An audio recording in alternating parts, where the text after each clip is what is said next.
안녕하세요.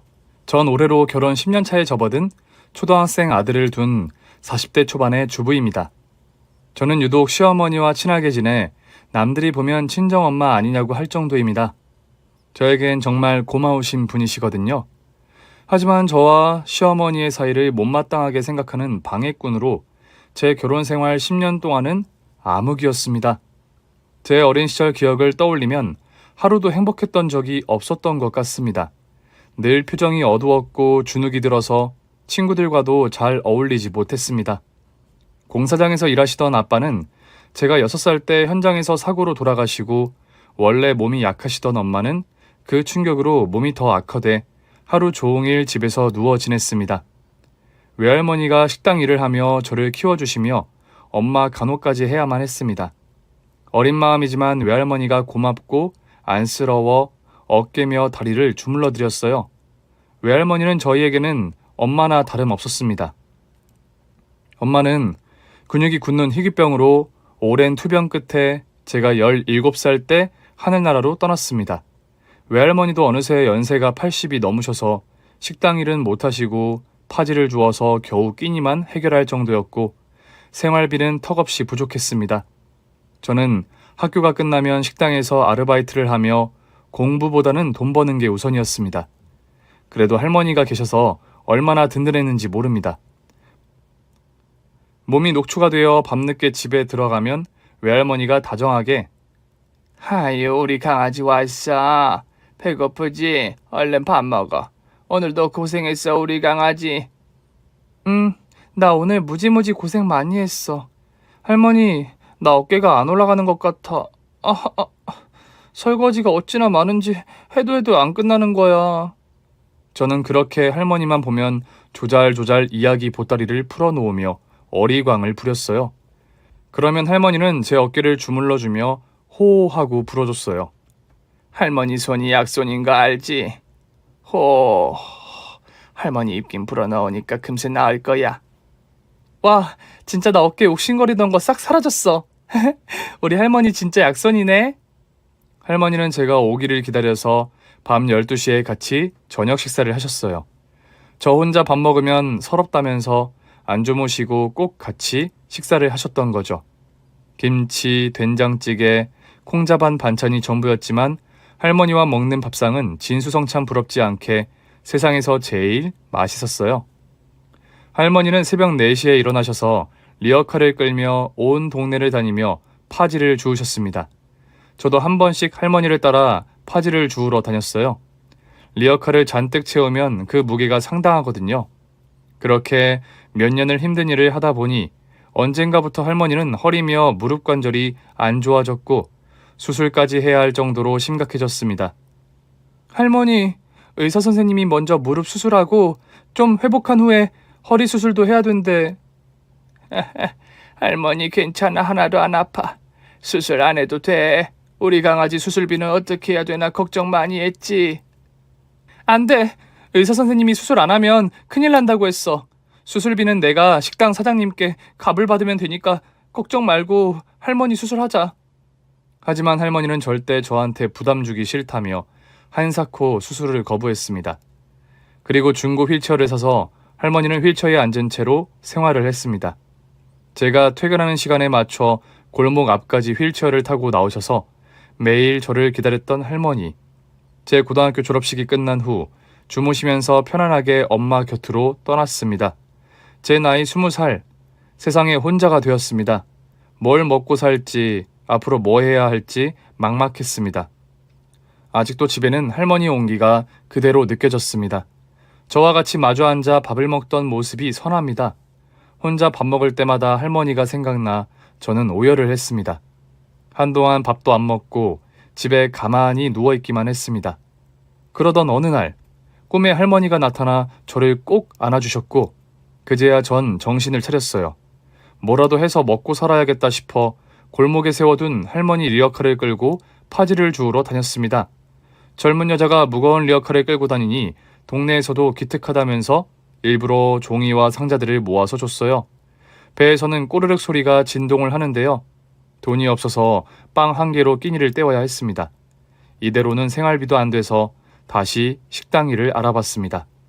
그렇게 10년 동안 전 치킨집, 호프집, 고깃집, 커피 전문점, 찜질방 등 안 해본 일 없이 악착같이 일을 해서 통장에 전셋집 하나 구할 돈도 모았습니다. 30살이 되어서는 순댓국집에서 홀 서빙 일을 했습니다. 워낙 맛있기로 소문이 나 하루 종일 손님이 끊이질 않아 잠시도 쉴 새가 없었지만 월급이 다른 곳보다 많아서 힘든 줄도 모르고 재밌게 일했습니다. 그러던 어느 날 저녁 6시쯤 할머니가 들어오셨어요. 어서 오세요. 혼자세요? 이쪽 창가에 앉으세요. 여기 순댓국 맛있어요. 그럼요. 순댓국 맛집으로 소문났잖아요. 보세요. 지금 빈자리 하나도 없잖아요. 순댓국 드릴까요? 네, 그럼 순댓국 하나는 제가 여기서 먹을 거고 하나는 포장해 주세요. 네, 손님 금방 드릴게요. 할머니가 앉아 계신 창가 너머로 보니 파지가 잔뜩 실린 리어카 한 대가 보이더라고요. 다시 할머니를 살펴보니 낡은 신발에 허름한 옷차림이 행색이 안 좋아 보였습니다. 순댓국을 금세 다 드셨더라고요. 포장한 순댓국을 건넸어요. 맛있게 드셨어요? 또 오세요. 그래요, 맛있네. 리어카를 끌고 가시는 할머니 뒷모습을 계속 쳐다봤습니다. 돌아가신 외할머니 모습이 생각나 눈시울이 붉어졌습니다. 그 이후로 할머니는 매일 저녁 식당에 들렀습니다. 어느새 할머니와 친해져서 할머니, 예전부터 궁금한 게 있었는데요. 매일 순댓국을 포장해 가는데 누구 주시려는 거예요? 이거 우리 아들이 순댓국을 좋아해서. 아, 그렇군요.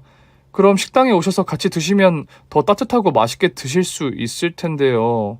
바쁘신가 봐요. 그게 걔가 지금 좀 아파서 밖에 잘 안 나와.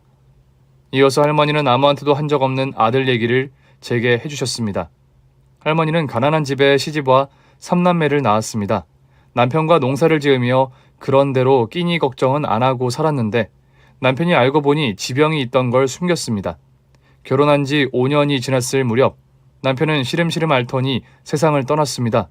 할머니는 혼자서 3남매를 감당해야 돼서 집에서 떡을 직접 만들어 떡을 팔러 다녔습니다.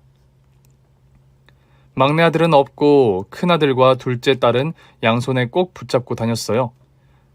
떡 사세요.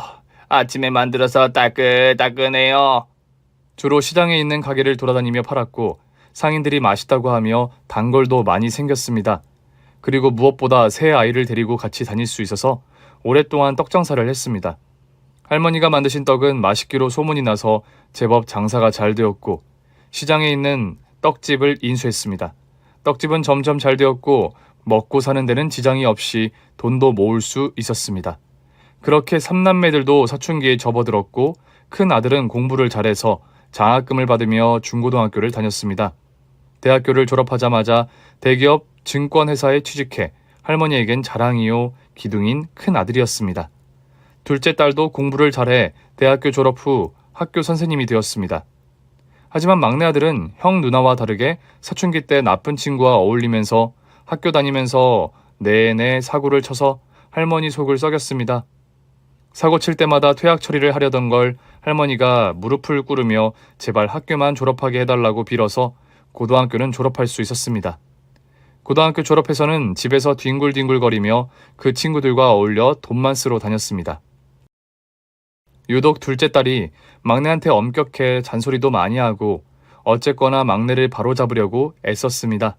오토바이 타고 다니는 것도 위험해서 절대 타지 말라며 매일 말릴 정도였는데 어느 날 길 가다 오토바이 타고 지나가는 막내를 발견하고 야, 너 오토바이 타지 말랬지? 당장 못 내려? 누나! 그러면서 막내 아들은 누나를 피해 더 속력을 내서 달렸고 누나는 오토바이를 따라가다 그만 지나가는 차를 피하지 못하고 그 자리에서 운명을 달리했습니다. 큰아들은 사고 난 게 막내 때문이라며 불같이 화를 냈습니다. 유난히 아꼈던 여동생이라 충격을 받은 아들은 그 이후로 우울증이 와서 더 이상 회사를 다닐 수가 없었습니다. 그리고 대인기피증이 생겨서 지금은 집에만 있다고 합니다. 딸을 잃은 것도 모자라 잘 나가던 아들이 폐인처럼 지내는 모습에 충격을 받은 할머니는 더 이상 일을 할 수 없어서 떡집을 팔았다고 합니다. 우리 큰아들만 생각하면 내 마음이 찢어져. 그렇게 공부 잘하고 좋은 회사 다니며 똑똑한 아들이 지금은 집에만 있는 게 너무 속상해. 아, 그런 사연이 있었군요. 저는 그 얘기를 듣고 더 할머니에게 잘해드려야겠다는 생각이 들었습니다. 그래서 수육도 공짜로 드리고 순댓국 값도 한 그릇만 받았어요. 아니, 아가씨가 무슨 돈이 있다고 돈을 안 받아? 저 돈 많아요. 아드님이 이 순댓국 좋아하시니까 이거 많이 드시고 빨리 병 나으시라고 제가 선물하는 거예요. 그리고 이건 할머니 신발이에요. 요즘에 누가 이렇게 구멍난 신발을 신고 다녀요. 이 운동화 신으면 발 편하실 거예요. 저희 외할머니도 파지 주우러 다니셨는데 왠지 할머니 보면 돌아가신 외할머니 생각이 나서 더 잘해드리고 싶어요. 아유, 그랬구나. 외할머니와 애틋했던가 보구먼. 네, 부모님이 일찍 돌아가셔서 외할머니가 엄마처럼 저를 키워주셨거든요. 그렇게 서로 속 얘기도 털어놓으며 할머니와 전 더 가까워졌습니다. 저는 형편이 어려우신 할머니를 어떻게든 도와드리고 싶어서 봉투에 돈을 넣어 드리기도 하고 고기며 과일, 할머니 목도리며 장갑까지 챙겨드렸어요. 할머니는 눈시울이 붉어지면서 고마워, 아가씨. 보면 유난히 정 많던 우리 딸 생각이 나네. 유난히 춥던 겨울날 저녁 6시면 항상 오시던 할머니가 1시간이 지나도 안 오시는 거예요. 무슨 일이 있으신가 걱정이 되었습니다.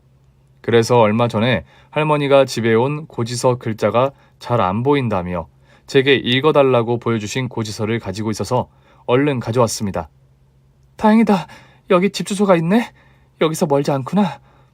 저는 순댓국 2그릇을 포장해서 그 집 주소대로 찾아갔습니다. 그리고 그 집 앞에 도착했을 때 저는 깜짝 놀라고 말았습니다.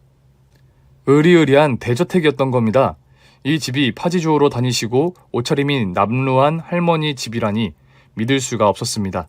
제가 잘못 찾아온 거라 생각하고 우선 벨을 눌렀어요. 저 여기가 김복순 어르신 댁 맞으신가요? 네, 전데요. 누구세요? 할머니, 저 순댓국집 소정이에요. 뭐? 소정이라고? 아니, 여길 어떻게 알고 찾아왔어? 할머니는 제가 올 줄 까마득히 모르고 당황해 하셨어요. 현관문이 열리고 집 안에 들어서니 마당 한쪽에 리어카가 있었습니다. 할머니, 이렇게 부자시라는 거 왜 제게 말을 안 했어요? 전 할머니가 파지 주우시며 정말 힘들게 사시는 줄 알았거든요. 옷도 맨날 허름한 거 입고 신발도 다 해진 거 신으시고 저 서운해요. 아, 그게 내가 속이려고 한 게 아니라 너한테 우리 집 사는 형편 얘기할 새가 없었어. 그리고 난 워낙 힘들게 살아서 지금도 돈 한 푼도 아끼려고 절약하면서 살고 있어. 옷이며 신발 그런 거에 나 돈 안 써. 파지 그거 나 취미로 하는 거 아니야. 종이박스 그것도 다 돈이라고. 그 돈은 벌어서 아동복지관에 기부하고 있어. 아, 그러시군요. 전 부자가 심심해서 서민 코스프레 한다고 제가 오해를 했네요. 죄송해요, 할머니. 아니다. 이건 순댓국이야? 아유, 마음씨도 이쁘지. 나 밥 굶을까봐 이거 싸왔구나. 고맙다. 우리 아들도 좋아하겠네. 참, 온 김에 우리 아들하고도 인사해. 네, 아드님도 뵙고 싶었어요. 우리 순댓국 광팬이신데 정말 궁금했거든요. 아들 방은 2층 복도 끝 쪽에 있었습니다. 승은아, 누가 왔는데 잠깐 인사할 수 있니? 너 좋아하는 순댓국집 아가씨인데 내가 요 며칠 식당에 안 가서 걱정돼서 왔어. 문 열어주겠니? 문이 열리며 아들이 제게 고개만 숙여 인사를 했습니다. 안녕하세요. 할머니께 말씀 많이 들었어요. 저는 이소정이라고 합니다. 아드님 성함은 어떻게 되세요? 박승훈. 그러면서 제 눈을 못 마주치고 고개를 푹 숙이더라고요. 저는 일부러 더 말을 걸고 사람에 대한 경계심을 풀어주려고 했어요. 다행히 아들은 저랑 얘기하면서 제 얼굴을 보게 되었고 표정도 한결 부드러워졌습니다. 이 모습을 뒤에서 지켜보고 있던 할머니는 눈물을 흘리셨어요. 우리 애가 이렇게 사람하고 얘기할 수 있다는 게 너무 기뻐. 이게 얼마만이야? 너가 내 은인이야. 우리 아들이 너를 편하게 생각하나 봐.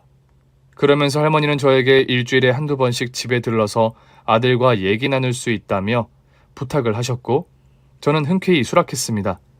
그렇게 몇 달 동안 저는 남자를 만났고 남자의 우울증 증세는 좋아졌습니다. 그러면서 저희는 서로에게 호감을 가지게 되었고 결혼을 하게 됐습니다. 시어머니는 항상 제게 폐인이 된 아들을 다시 세상 밖으로 나오게 해줘서 고마워했어요. 결혼 후 남편은 다시 증권회사에 취직했습니다. 워낙 유능하기로 이쪽에서는 소문이 나서 서로 스카우트하려고 할 정도였습니다. 시어머니는 정말 제 손에 물 한 방울 안 묻히게 저한테 잘 해주셨어요. 저도 시어머니라기보다 저희 엄마, 외할머니처럼 생각하며 서로 챙겨주며 의지를 했습니다. 그리고 이 집의 골칫덩어리인 시동생은 결혼식에서 처음 볼 수 있었습니다. 전국을 돌아다니며 집에도 잘 오지 않는다는 시동생은 그 사이 여자를 만나서 일방적으로 어머니께 결혼식 날짜만 통보했습니다.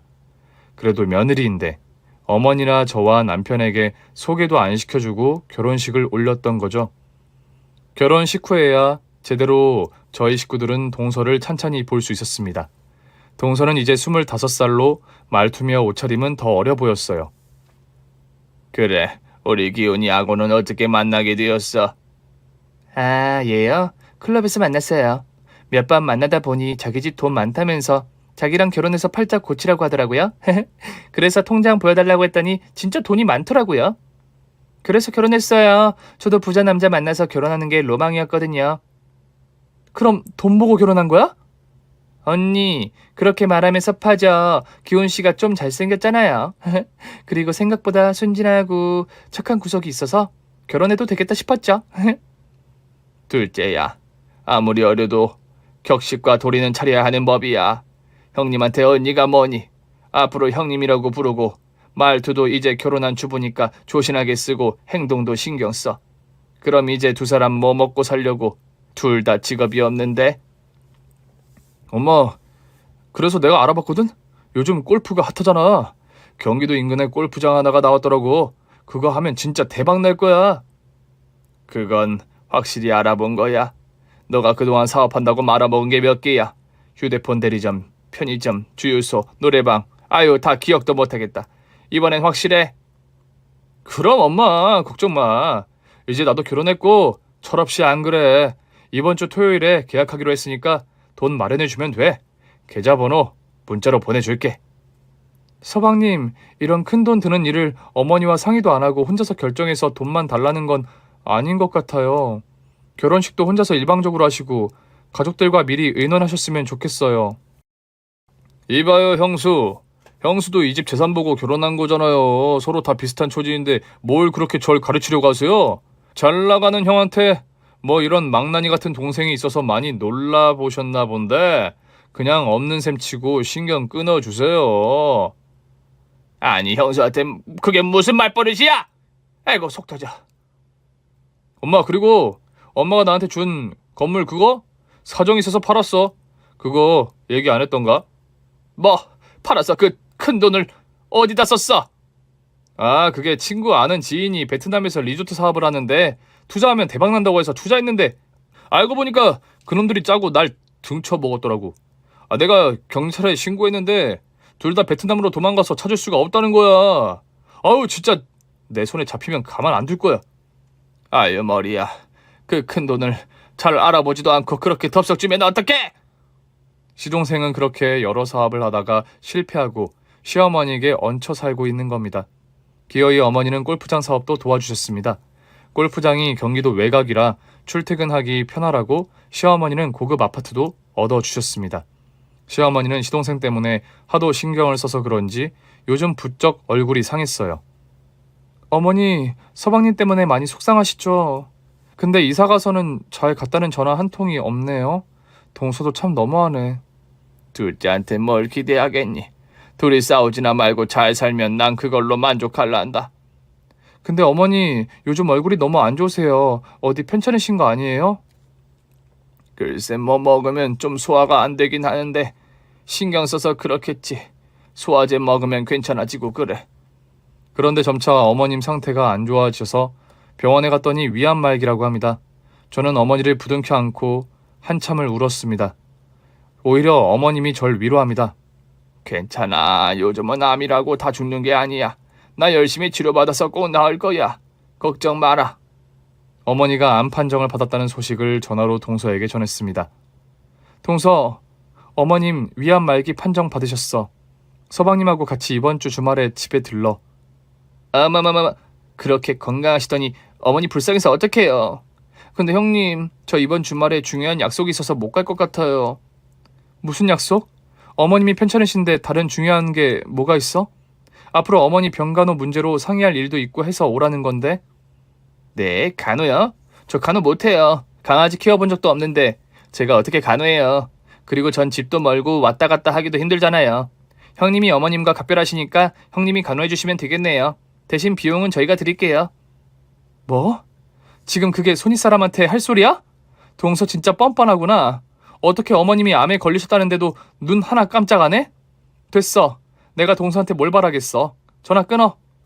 저는 동서의 뻔뻔함에 화가 나서 전화를 끊어버렸습니다. 며칠 후 어머님은 암 전문병원에 입원했습니다. 전 하루 종일 어머니 곁을 지키며 얼굴과 몸도 닦아드리고 식사도 챙겨드렸어요.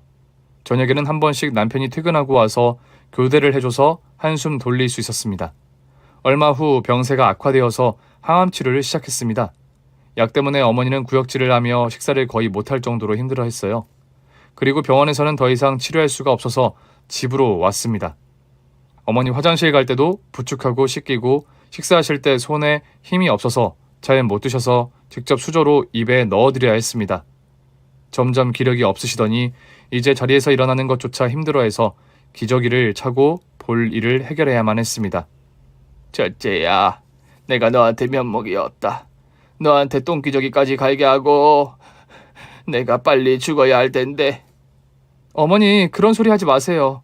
저희 외할머니가 돌아가시기 전에 몸이 편찮으셔서 제가 간호를 해드렸거든요. 저희 할머니 생각도 나고 저 하나도 안 힘드니까 어머니 절대 저한테 부담 준다 그런 생각하시면 안 돼요?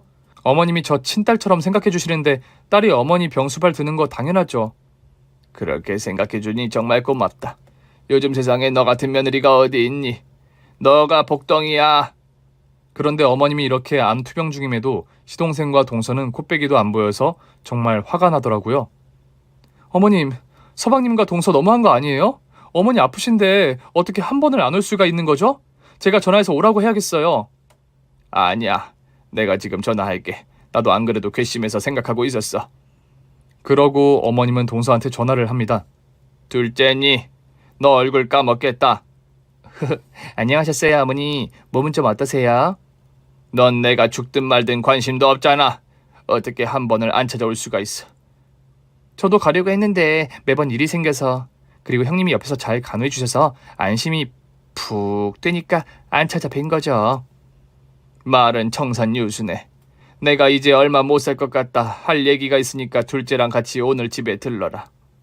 어머니의 호출로 그날 저녁 시동생과 동서가 왔습니다. 저와 남편까지 안방에 다 모이게 하고 시어머니가 힘없는 목소리로 말씀하십니다. 의사가 내가 앞으로 많이 살아봐야 3개월이래. 그래서 변호사 통해서 내 유산 정리를 했단다. 내 전 재산을 금괴로 바꿔서 금고 속에 넣어놨어. 금고 위치는 때가 되면 나중에 알려줄 거니까 그렇게 알아. 그리고 둘째야, 금고 속에 있는 니들 목 가져가려면 집으로 들어와. 형님 도와서 집안일도 하고 내 병간호도 도와. 형님 말 잘 들으면 너 목도 더 챙겨줄 거니 명심해. 금고에 금괴가 가득하다는 거죠? 어머니 말씀대로 당장 여기 와서 형님 도와서 어머니 병간호며 집안일도 다 할게요. 시어머니가 동서를 집으로 들어오라는 데에는 다 이유가 있었습니다. 그동안의 시댁 일이라면 나 몰라라 하는 동서를 제대로 교육시키려는 거였어요. 첫째야, 너 혼자만 맨날 전전긍긍 힘들었는데 그동안 둘째한테 너가 많이 서운하고 화났던 거 이번 참에 제대로 혹독하게 가르쳐. 나 떠나면 너가 이 집 기둥인 거야. 아, 네 어머니. 말씀대로 동서 제대로 교육시킬게요. 다음 날 동서는 캐리어를 3개씩이나 들고 왔어요. 동서, 이게 다 뭐야? 무슨 짐이 이렇게 많아? 아, 이거요? 한 석 달 정도 지내려면 옷이며 소지품이 많이 필요할 것 같아서요. 어휴, 동서, 지금 여행 왔어? 내가 말을 말아야지. 얼른 짐 갖다 놓고 편한 옷 입고 주방으로 와. 저녁 식사 준비해야 되니까. 저녁 식사예요? 저 요리 못하는데 집에서도 배달 음식 다 시켜 먹었어요. 못한다고 평생 안 할 거야? 어머님이 나한테 당부하셨어. 동서한테 요리며 살림 가르쳐 주라고. 그리고 어머니 말씀 잊었어? 내 말 안 들으면 동서 줄 돈이 줄어든다고 했는데. 아, 맞다. 형님, 저 옷 갈아입고 당장 내려올게요. 그렇게 전 동서에게 요리며 살림을 하나씩 가르쳤습니다. 동서는 하기 싫어서 얼굴을 찡그린 채로 계속 투덜투덜 대면서도 어쩔 수 없이 제가 시키는 대로 다 했습니다. 저는 하루에 3번씩 시간을 정해 어머니를 휠체어에 태우고 마당으로 산책을 나갔어요. 둘째는 좀 어때? 집안일 순순히 잘하든? 네, 유산 덜 준다니까 마지 못해서라도 음식도 하고 청소도 곧잘 잘하는데 좀 더 지켜봐야 할 것 같아요.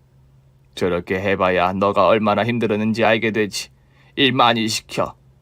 하지만 동서는 제 앞에서는 일 열심히 하는 척하고 혼자 있을 때는 일하기 싫어서 빨래할 때 세제도 안 넣고 세탁기 돌리고 요리하다가 바닥에 음식이 흐르면 그걸 그대로 주워서 음식 안에 섞기도 했어요. 아씨, 진짜 짜증나. 내가 왜 이런 걸 하고 있는 거야? 그렇게 투덜투덜대며 대충 살림하는 척하고 있었고 시어머니는 그 모습을 몰래 다 지켜보고 있었습니다. 그러던 어느 날 제가 마트에 간 뒤 동서는 주방에서 시동생과 전화통화를 했습니다. 자기야, 나 너무 힘들어. 형님이 나 무슨 하녀 부리듯 일 다 시키고 어머니 병간호도 내가 다 해. 뭐? 형수 안 되겠네. 내가 가서 한마디 할까? 절대 형님 자극하면 안 돼. 나도 확 대들고 싶다가도 어머니가 그러면 유산 안 준다 해서 지금 꾹 참고 있는 거잖아. 그나저나 어머니 빨리 돌아가시겠지? 나 하루라도 빨리 이곳에서 탈출하고 싶어. 여기 지옥이야. 조금만 참아. 병원에서 3개월이라 했으니까 얼마 안 남았잖아. 자기가 조금만 고생하면 그 재산 다 우리 거라고. 맞아. 그 돈 다 우리 거지? 빨리 3개월이 갔으면 좋겠다. 이때 어머님이 목이 말라서 주방으로 왔다가 우연히 이 통화를 듣게 되었습니다. 어머니는 큰 충격을 받고 그 자리에서 털썩 주저앉았습니다. 저런 못된 것 같으니 내가 빨리 죽었으면 좋겠다고. 며느리는 그렇다 치고 어떻게 기운이 맞아 자기 엄마더러 빨리 죽으라니. 괘씸한 것들. 그리고 며칠 후 갑자기 시동생이 찾아왔습니다. 엄마 나왔어. 형수 잘 지냈어요? 형수님, 어머니 간호하시느라 우리 집사람 살림 가르치느라 고생 많으시죠? 갑자기 저한테 친절하게 대하는 게 낯설었습니다. 아니에요. 골프장은 잘 되세요? 아, 골프장? 저 실은 그것 때문에 왔는데. 골프장이 또 왜? 골프장이 너무 잘 돼서 문제지. 그래서 골프장 안에 골프용품 같이 파는 골프샵을 같이 해보려고 창고 1개 리모델링 공사를 했거든? 곧 잔금 처리를 치러야 하는데 돈이 부족해서 엄마가 좀 해줄 수 있어? 아니 서방님, 지금 어머님 몸 상태 안 보이세요? 지금 식사도 겨우 하시고 앉으시기도 힘드셔서 누워 계시는데 그런 분한테 돈 달라뇨. 언제까지 어머니 등골 빼먹고 사실 건데요? 진짜 너무하세요. 기훈아, 너 나 죽으면 어쩌려고 그래. 내가 너를 이렇게 망나니로 만든 것 같다. 내가 돈 없고 가난했으면 너가 이렇게 됐겠니? 다 이 애미 탓이야. 엄마, 그 업체 사장이 완전 깡패야. 이번 주말까지 돈 안 가져오면 우리 골프장에 와서 깽판 치겠대. 엄마, 나 지금 돈 급해. 이번이 정말 마지막이야. 마지막으로 한 번만 도와줘, 엄마. 참, 엄마가 어차피 내 몫으로 재산 상속해준다 했잖아. 그 금고 안에 있는 돈 미리 주면 되잖아. 엄마, 그 금고 어디 있어? 그 금고는 나 죽으면 공개할 거다. 그 전엔 절대 안 알려줘. 이제 엄마한테 돈 달라고 하지 마. 아니 어머니, 없는 돈 달라는 것도 아니고 우리 목 달라는 건데 왜 못 주시겠다는 거예요? 저도 여기 와서 살림하고 어머니 간호하면서 할 만큼 했잖아요. 할 얘기 다 했으면 다들 나가. 나 피곤해서 자야겠다. 서방님은 밤 늦었으니까 돌아가세요. 우리 그이 와서 알게 되면 가만 안 있을 거니까 눈에 안 띄는 게 좋을 거예요. 형수, 엄마 옆에 찰싹 붙어서 무슨 여우짓을 했는지 모르겠는데 나 이대로 가만 못 있어. 고아인 거 엄마가 걷어서 먹여주고 입혀주니까 진짜 뭐 된 것 같나 봐. 주제도 모르고? 뭐라고요? 됐어요. 어머니 앞에서 싸우는 꼴 보여주고 싶지 않아요. 저한테 무슨 욕을 해도 괜찮으니까 어머니 힘들게 하지 마세요. 그리고 전 방문을 닫아버렸습니다. 시동생은 갑자기 정신 나간 사람처럼 거실과 방을 뒤지기 시작했습니다. 내가 그 금고 꼭 찾아낼 거야. 그냥 안 돌아가. 자기야, 나도 금고 찾을게. 두 사람은 창고며 집 안 곳곳을 샅샅이 뒤졌지만 금고를 찾을 수가 없었습니다. 자기야, 혹시 마당에 있는 거 아닐까? 그래, 그럴 수 있겠네. 두 사람은 마당으로 가서 후레쉬 불빛에 의지해 여기저기 찾아다녔지만 너무 어두워서 결국 찾아내질 못했습니다. 자기야, 내가 틈틈이 어머니 지켜보면서 금고 위치 알아낼 테니까 오늘은 일단 돌아가. 돈은 사채라도 빌려야지. 어차피 곧 유산 받을 거니까 내가 아는 사채업자 전화번호 알려줄게. 한번 만나봐. 자기가 사채업자도 알아? 그냥 아는 오빠야. 나 사실 자기한테 말 못했는데 술집에서 잠깐 일했었거든. 그때 몇백만 원 빌렸는데 사채 빚이 엄청 늘어나서 아직까지 못 갚고 있어. 나도 빨리 어머니 유산 받아서 그 빚 갚아야 해. 매일 전화로 나 괴롭히는데 정말 미칠 것 같아. 뭐? 술집에서 일했다고? 빚은 또 무슨 말이야? 잠깐 알바한 거야. 빚은 얼마 안 돼. 5억. 5억씩이나? 어떻게 날 속일 수 있어? 속이다니. 그냥 말을 못한 거지. 그나저나 당신 엄마 진짜 왜 그래? 아들이 죽게 생겼다는데 눈 하나 깜짝 안 하고? 너나 나나 엄마 유산 없으면 끝장이네. 그렇게 한바탕 소동이 있은 후 며칠 후 시어머니가 저한테 하실 말씀이 있다고 합니다. 첫째야, 내가 이제 떠날 때가 된 것 같다. 이거 우리 딸이 내게 사준 목걸이인데 딸 죽고 하루도 이 목걸이를 뺀 적이 없었어. 나한테는 어떤 보석보다도 귀한 보물이야. 이제 이거 너한테 줄 때가 온 것 같아. 나 간호하느라 정말 고생 많이 했고 고마웠어. 이게 너한테 주는 마지막 유산이야. 아, 네 어머니. 이렇게 소중한 걸 주셔서 감사합니다. 그리고 금고 위치는 너한테만 말해줄게. 마당에 감나무 밑에 묻어놨어. 금고 안에 내 전 재산이 다 들어있으니까 나 죽으면 둘째한테 금고 위치 알려줘. 꼭 그렇게 해야 돼. 사실 암에 걸린 시어머니 기저귀까지 갈아주며 헌신하며 간호한 제겐 오래된 목걸이 하나만 주고 코빼기도 안 보인 동서에게 땅에 묻은 전 재산을 준다는 시어머니에게 좀 섭섭했습니다. 나 죽으면 이 목걸이 잘 봐야 해. 네 어머니, 그렇게 할게요. 자꾸 돌아가신다는 말씀하지 마세요. 사실 저는 어머니 돈에는 관심이 없었습니다. 일찍 부모님 여의고 할머니 손에서 자란 고아나 다름없는 저를 딸처럼 아껴주시던 시어머니를 부모님처럼 의지하고 따랐기에 오직 어머니 건강 걱정밖에 없었으니까요. 형님, 어머니가 형님만 불러서 무슨 얘기했어요? 나한테만 금고 위치 알려주셨어. 허허, 진짜요? 어디 있어요? 아무리 찾아도 없더라고요. 어머님이 절대 알려주지 말라고 하셨어. 어머니 돌아가시면 알려주래. 그 금고 안에 어머니 전 재산이 들어있는데 그걸 다 서방님과 동서한테 주신다고 하셨어. 와, 대박! 진짜 전 재산을 저랑 우리 자기한테 주신다고 했다고요? 헤헤헤, 뭐야, 옆에서 죽어라 고생한 형님한테는 한 푼도 안 주신다는 거예요? 어머니 그렇게 안 받는데 좀 야속하시네. 와, 이제야 발 뻗고 잘 수 있겠다. 형님도 이제 그런 하녀 노릇 그만하세요. 어머니 마음속에는 둘째 아들밖에 없었네요. 노인네들 잘해줘봐야 속으로는 이렇게 딴 생각한다니까. 형님한테 뭐 준 거 없어요? 나한테는 돌아가신 따님 유품이라고 목걸이 주셨어. 어디 봐요. 에게 겨우 이거요? 우리 어머니 그렇게 안 받는데 진짜 정 없으시다.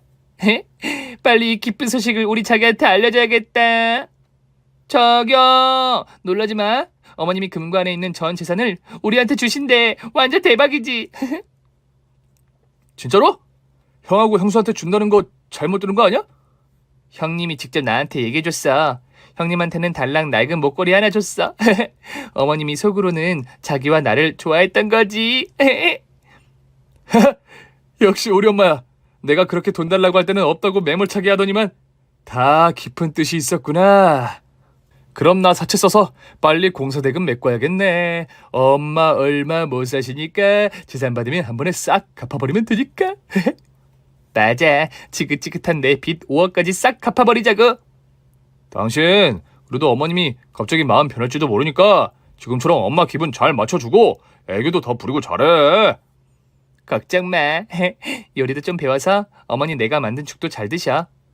저는 이미 돈에 대해서는 포기해서 동서한테 시어머니가 전 재산을 물려준다는 말을 전달하면 어머니 살아계실 때라도 마음 편하게 가실 수 있게 잘하겠다는 생각에 미리 말을 한 겁니다.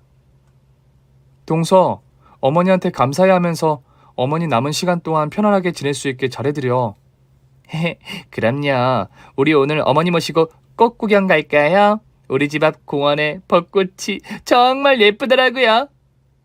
그래, 날도 풀려서 어머니 잠깐 나가시는 건 괜찮을 거야. 어머니 꽃 좋아하시잖아. 시어머니는 마당을 보면서 한숨을 쉬시고 계시더라고요. 그리고 목걸이를 준 그날 이후로 저만 보면 무슨 말을 하려다가 참고 눈물을 글썽글썽 하시더라고요. 어머니 저한테 무슨 하실 말씀이라도 있으세요? 아니다. 첫째야, 그 목걸이 잘 갖고 있지? 나 죽으면 목걸이 잘 살펴봐야 해. 네, 알았어요. 어머니가 지금 목걸이 꺼내보지 말라 해서 케이스 그대로 제 방에 두고 목걸이 안 보고 있어요. 참, 어머니 동서가 어머니 꽃 좋아하신다고 집 앞 공원에 산책 가자고 하네요. 어머니 계속 집에만 계셨는데 같이 나가세요. 둘째는 됐다. 너랑만 나갈 거야. 동서 얘기를 꺼내자마자 어머니 표정이 굳어지시는데 전 의아했어요. 전 재산을 동서와 서방님한테 준다는 건 그만큼 믿고 좋아하는 줄 알았는데 왜 저러시는지 이해가 안 됐어요. 동서는 집에 있어야겠어. 어머님이 나랑 꽃 구경 가자고 하시네? 네? 무슨 소리예요? 어머님이 날 끔찍이 좋아하시는데 어머니 저랑 나가고 싶으신 거잖아요. 넌 집에 있거라. 아, 네. 뭐 그럴 수도 있죠. 그럼 어머니 좋아하시는 동태찌개 맛있게 끓여서 저녁 준비해 놓을게요. 다녀오세요. 동서는 예전과 다르게 어머니한테 말대꾸도 안 하고 고분고분 하더라고요. 어머니를 휠체어에 앉혀드리고 천천히 휠체어를 몰며 벚꽃길을 산책했습니다. 걷다 보니 예전에 어머니 처음 만났을 때 추억이 생각나더라고요. 어머니, 지금도 순댓국 좋아하세요? 매일 저희 가게에 오셔서 순댓국 드시고 남편 거도 사가셨잖아요. 그러게. 내가 남편과 산 게 5년밖에 안 되었잖아. 시골이고 농사 짓느라 바쁘다 보니 외식 한번 할 수가 없었거든. 근데 유독 큰아들 승훈이를 예뻐해서 승훈이 생일날만 되면 승훈이와 나만 데리고 읍내로 나가서 순댓국을 사줬어. 승훈이가 그걸 얼마나 맛있게 잘 먹던지. 승훈이도 순댓국만 보면 아빠 생각이 난다 하더라고. 나도 그래. 순댓국만 보면 남편이 떠오르면서 힘들고 울고 싶을 때 그거 먹으면 힘이 났었어. 아, 그런 사연이 있었군요. 첫째야, 유산 안 물려준다고 나 원망하지 말고 나 없더라도 우리 승훈이 잘 부탁해. 어머니 저 그런 속물 아니에요. 오늘 나온 김에 순댓국 먹을까요? 그래, 오랜만에 순댓국 먹자꾸나. 근처 순댓국집에 들어가서 순댓국을 먹는데 어머니는 계속 제 얼굴을 보며 눈물을 흘렸어요. 저는 억지로 눈물을 참았어요. 어머니가 가실 날이 얼마 남지 않았다는 직감이 들었습니다. 그렇게 시어머니는 벚꽃이 흐드러지게 핀 봄날에 저희 곁을 떠났습니다. 장례를 치르자마자 동서와 시동생은 제게 다급하게 형님, 이제 금고 위치 알려주셔야죠. 엄마가 금고 어디 있다고 하는 거요? 야, 어머니 장례 치른 지 하루도 안 지났는데 지금 금고 타령이야? 너 미쳤어? 괜히 나한테 화풀이야. 형한테 엄마가 한 푼도 안 남겨줘서 화난 거잖아. 그러게, 평소에 엄마한테 좀 잘하지 그랬어? 뭐 이 자식이! 엄마가 아프신 거 다 너 때문이야. 학교 다닐 때부터 맨날 사고나 치고 지 앞가림도 못해서 맨날 엄마한테 손 벌리고 식충이처럼 살았으면서 지금 너가 나한테 그런 소리 할 자격이나 있어? 내가 왜 이렇게 된 줄 알아? 엄마는 형이 장남이라고 형만 예뻐했어. 나는 뭘 하는지 관심도 없고 형이 공부 잘한다고 맛있는 것도 형만 주고 나는 엄마의 따뜻한 사랑을 받아본 기억이 없어. 아마 그래서 나한테 미안해서 마지막으로 큰 선물을 주신 거겠지. 형님, 우리 급해요. 빨리 사채빚도 갚아야 하고 돈 쓸 데가 한두 군데가 아니에요. 빨리 말해주세요. 금고 어디 있어요? 금고 마당에 있는 감나무 밑에 묻어놓으셨대. 거기 파보면 돼. 아, 거기였구나. 내가 마당 다 찾아봤는데 거기만 못 봤네. 형수 고마워요. 자기야, 얼른 삽 가지고 와. 빨리 가서 파보자. 엄마 그동안 모은 돈이 아마 100억은 될걸? 우리 땡 잡았어 자기야. 시동생과 동서는 삽을 들고 나무 밑을 파기 시작했습니다. 어찌나 깊게 팠는지 한참을 파도 금고가 안 보였어요. 혹시 어머님이 거짓말한 거 아니야? 왜 금고가 안 보여? 엄마가 그런 걸로 속이진 않아. 좀 더 파보자. 나 팔이 끊어질 것 같아, 자기야. 그럼 자기는 좀 쉬어. 나 혼자 파볼게. 그렇게 몇 시간을 땅을 팠고 마침내 뭔가가 보였습니다. 자기야, 여기 뭐가 있어? 시동생과 동서는 더 속도를 내서 땅을 파기 시작했고 땅 속에 묻혀진 그걸 보는 순간 충격에 휩싸였습니다. 그건 금고가 아니었고 비닐봉지에 쌓여진 USB였습니다. 뭐야 이게? 금고는 어디 있지? 자기야, 우선 이거 가져가서 보자. 집 안으로 들어와서 남편 노트북에 USB를 연결했습니다. USB에는 영상 파일 하나가 있었어요. 파일을 열어보니 시어머니 모습이 보였어요.